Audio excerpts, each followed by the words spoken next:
লক্ষ্য করে শুনুন, মাসেদা দুধের শিশুকে যখন জল্লাদ কুলে নিয়ে দাঁড়িয়ে রইল, আর যখন মাসেদা সে বলল, মাসেদা খোদা দাবি করবা না তোমার দুধের শিশুকে ওই তেলের মধ্যে ফেলে দেব।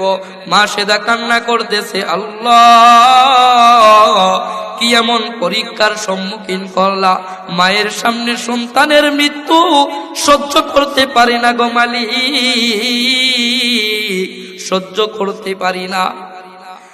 আল্লাহ পাক রব্বুল আলামিনের কুদরত বোঝা যায় না, ওই সন্তানের জবানকে আল্লাহ খুলে দিয়েছেন, বলি সুবহানাল্লাহ। সন্তান ডাক দিয়া বলে, ইয়া উম্মি লা তাগফ ইন্নাকি আলাল হক, ও আমার মা গো নৈরাশ হবা না, পথভ্রষ্ট হবা না, আমার আল্লাহ আমাকে জানিয়ে দিয়েছেন, ও মা তুমি যে কুরবানি আমার মাওলার জন্য দিতেছ, কিয়ামতের মাঠে নয়, আল্লাহ জান্নাতের মধ্যে আমাকে আর তোমাকে আমার বড় বোনকে একসাথে সাক্ষাৎ করাবে, বলি সুবহানাল্লাহ।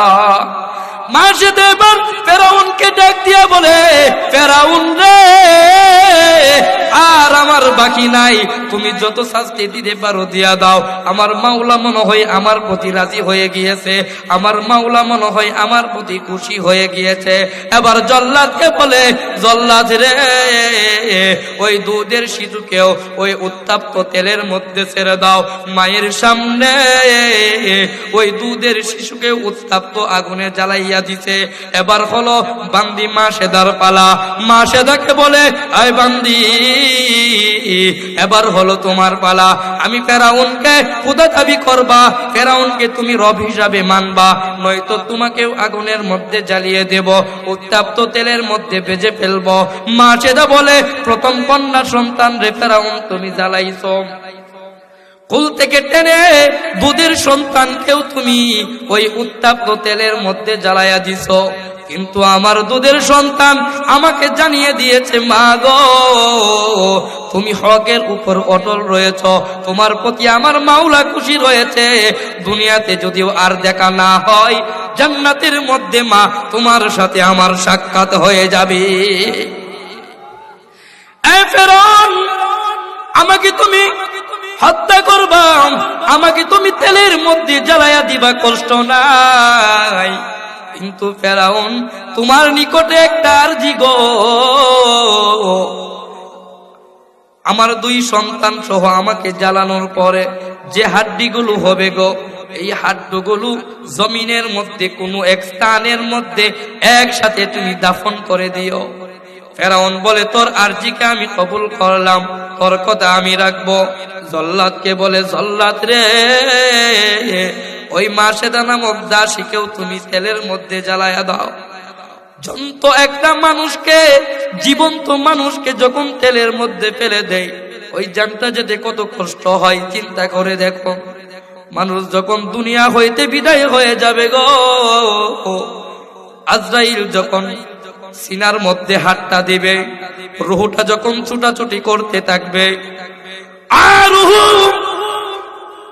কলিজা থেকে ভিতর থেকে বের হতে চাইবে না, প্রত্যেকটা রোগের অঙ্গ প্রত্যঙ্গের মধ্যে দৌড়াদৌড়ি করতে লাগবো। আর আজরাইল যখন বুকের মধ্যে চাপাটা দিবে রে, প্রত্যেকটা অঙ্গ প্রত্যঙ্গ রগ চিরে চিরে ওই রুহটাকে বের করতে লাগবে। বান্দাটা যদি গুনাহগার বেঈমান হয় রে, জিহ্বাটা বের হয়ে যাবে, চোখগুলো উল্টায়া দিবে, পায়খানা করে দিবে, প্রস্রাব করে দিবে। এই মৃত্যুর যন্ত্রণা থেকে যদি বান্দা বাঁচতে যাও, সব দুনিয়ার সব কিছুকে ভুলে একমাত্র আমার মাওলার ইবাদতের মধ্যে মগ্ন হতে হবে। কথা বলেন ঠিক কিনা? চিন্তা করে দেখো না, কবরে কি যাইবা না, যেই কবরে আল্লাহ ছাড়া বন্ধু কেহ হইবে না, যেই কবরে আমল ছাড়া সঙ্গী কেহ হইবে না, চিন্তা করে দেখো না কবরে কি যাইবা না। এই দুনিয়া সারিয়া কোথায় যাইবা পালাইয়া, কবর তোমায় রাখবে ঘিরে করই যত বাহানা। চিন্তা করে দেখো না কবরে কি যাইবা না। আপনাকে আমাদের সবাইকে কবরে যাওয়া লাগবে কিনা? এবার মা সে দেখে ওই জ্বলন্ত আগুনের মধ্যে জ্বালায়া দিছে। ফেরাউন এবার সৈন্যদেরকে বলে, দাসীগিরি যেহেতু আমার রাজমহলেই 100 বছর যাবত করেছে, তার শেষ আর যে ছিল ওই মাঝি সবার হাড্ডিগুলোকে জমিনের মধ্যে একসাথে দাফন করার জন্য দাফন করে দিলেন। দাফন করার পর ওই সমস্ত মানুষ চলে আসলেন। আল্লাহর রাসূল সাল্লাল্লাহু আলাইহি ওয়াসাল্লাম যখন মেরাজের মধ্যে যায়,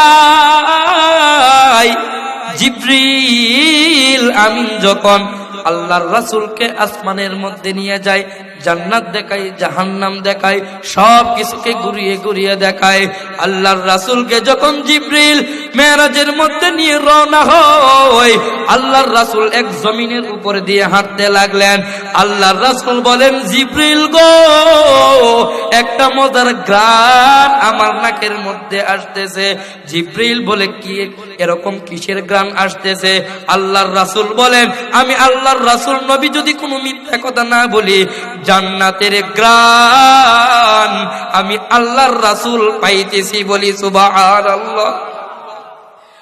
এই জিবরিল, মনে হয় জান্নাত আমার খুব নিকটে গো, জান্নাতের নিকটবর্তী স্থানে মনে হয় চলে এসেছে, আমি আল্লাহর রাসূল জান্নাতের ঘ্রাণ পাইতেছে। জিবরিল বলে, ওগো নবী, আপনি কিন্তু জান্নাতের আশপাশেও আসেন নাই, জান্নাত বহু দূরে। নবী বলেন, না গো জিবরিল, আমি নাকে ঘ্রাণ পাইতেছি, আমি নবীর ঘ্রাণ মিথ্যা হতে পারে নাই, আমি জান্নাতের ঘ্রাণে পাইতেছি। জিবরিল বলে, নবী গো, আপনি তো জান্নাতের ঘ্রাণ পাইতেছেন, এটা কিন্তু সত্যি, কিন্তু জান্নাত অনেক দূরে। কিন্তু জান্নাতের ঘ্রাণটা কোথায় থেকে আসছে জানেন নি? ও জিবরাইল, কোথায় থেকে আসতেছে? জিবরাইল, কোথায় থেকে ঘ্রাণটা আসতেছে বলো না নবী গো। আপনি দুনিয়াতে আসার আগে ফেরাউনের জামানার মধ্যে একজন নির্যাতিত মজলুম দাসী ছিল, যে কিনা মাওলার ইবাদত গোপনে গোপনে আদায় করত। একদিন যখন প্রকাশ হয়ে যায়, আর ওই জুলুম ফেরাউনের সামনেও যখন ওই মহিলা ইয়াকিনের সাথে আল্লাহর গুণকীর্তন প্রকাশ করতে লাগলো, ওই জুলুম বাদশা ফেরাউন তার দুধের সন্তান সহ 8 থেকে 9 বছরের এক কন্যা সন্তান সহ ওই মহিলাকে আগুনের মধ্যে জ্বালিয়ে দিয়েছিল। ওই মহিলা বলে গিয়েছিল, ফেরাউন গো, আমার হাড্ডিগুলোকে, আমার 2 সন্তানের হাড্ডিগুলোকে জমিনের মধ্যে মাটির নিচে দাফন করিয়ে দিও। ওই মহিলার কথা অনুসারে তাদের হাড্ডিগুলোকে জমিনের মধ্যে দাফন করে দিয়েছিল। ও নবী, তাদের এমন বিচারজনক, এমন উদারতা, তাদের এমন আল্লাহর প্রেম প্রকাশ করার বদলতে আমার মাওলা তাদের প্রতি খুশি হয়ে গিয়েছিলেন। বলি সুবহানাল্লাহ। আমার আল্লাহ বলেন, জিবরাইল গো, আমি তাদের আত্মমর্যাদা, তাদের প্রেম ভালোবাসার প্রতি রাজি এবং খুশি হয়ে গেলাম। তাদের হাড্ডিগুলোকে যেই জমিনের মধ্যে দাফন করেছে, জিবরাইল যাও, ওই জমিনের টুকরোটাকে তুমি জান্নাতের টুকরা বানায়া দাও।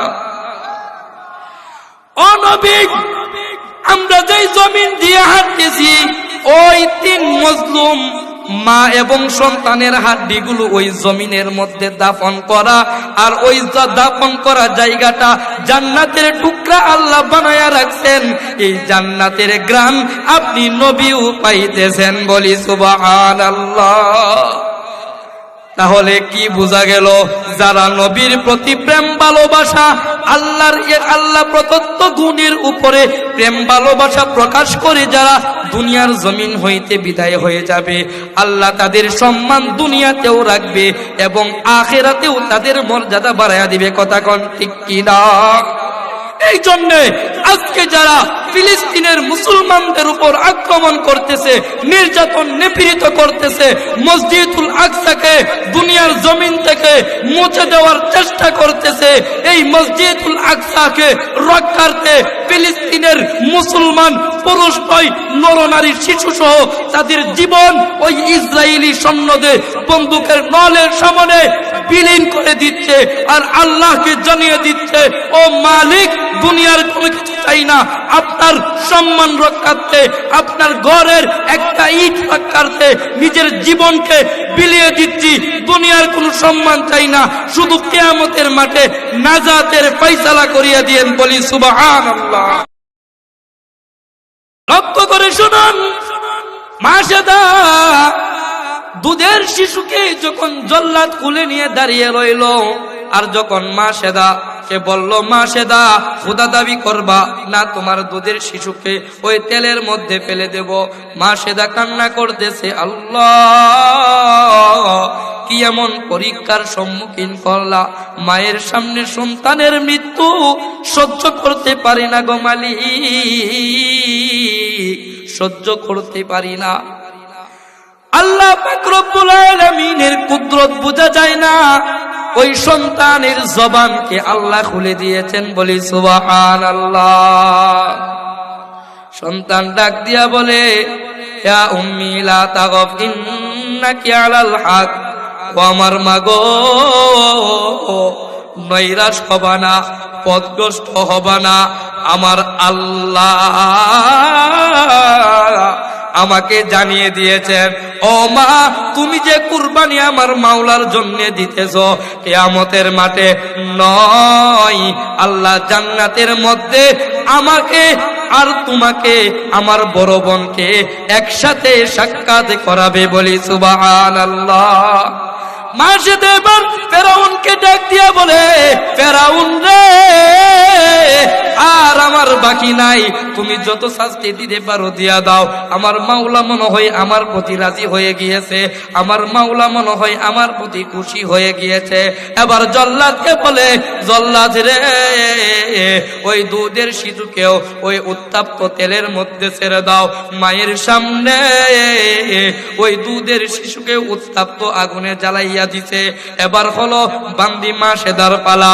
মাসেদাকে বলে, আয় বান্দি, এবার হলো তোমার পালা, আমি ফেরাউনকে খোদা দাবি করবা, ফেরাউনকে তুমি রব হিসাবে মানবা, নয়তো তোমাকেও আগুনের মধ্যে জ্বালিয়ে দেব, উত্তপ্ত তেলের মধ্যে ভেজে ফেলব।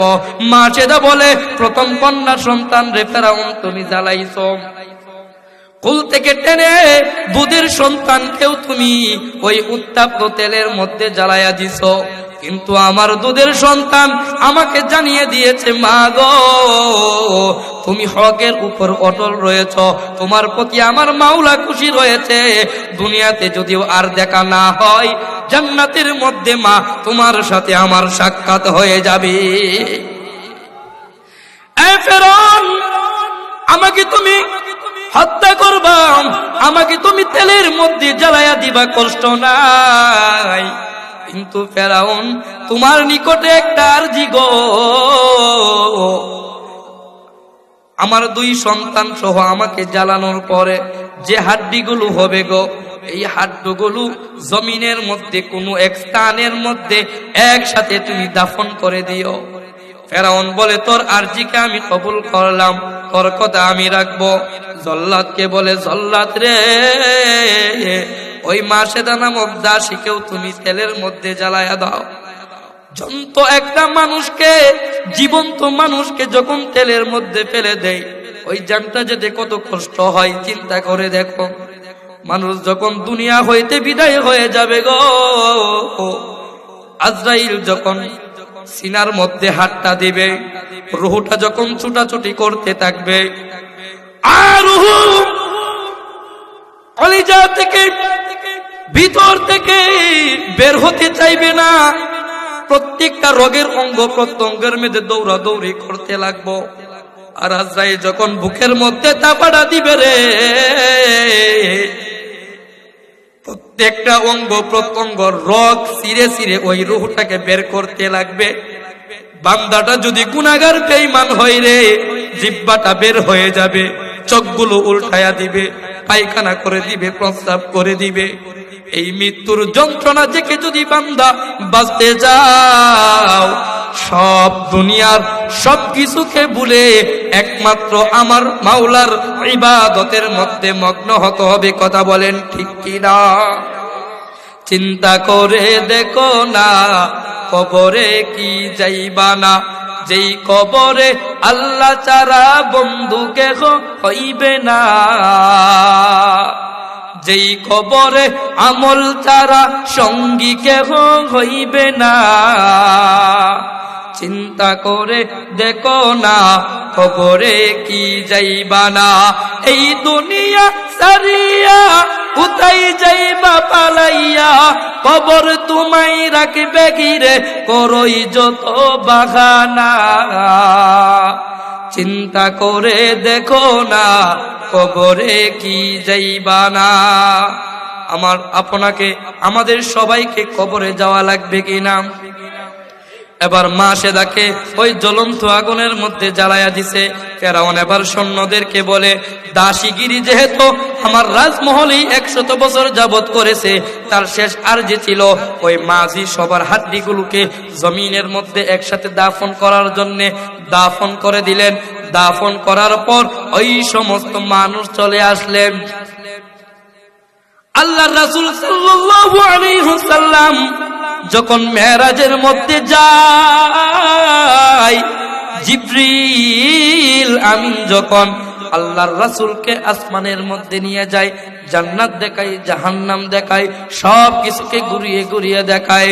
আল্লাহর রাসূলকে যখন জিবরিল মেরাজের মধ্যে নিয়ে রওনা হয়, আল্লাহর রাসূল এক জমিনের উপরে দিয়ে হাঁটতে লাগলেন।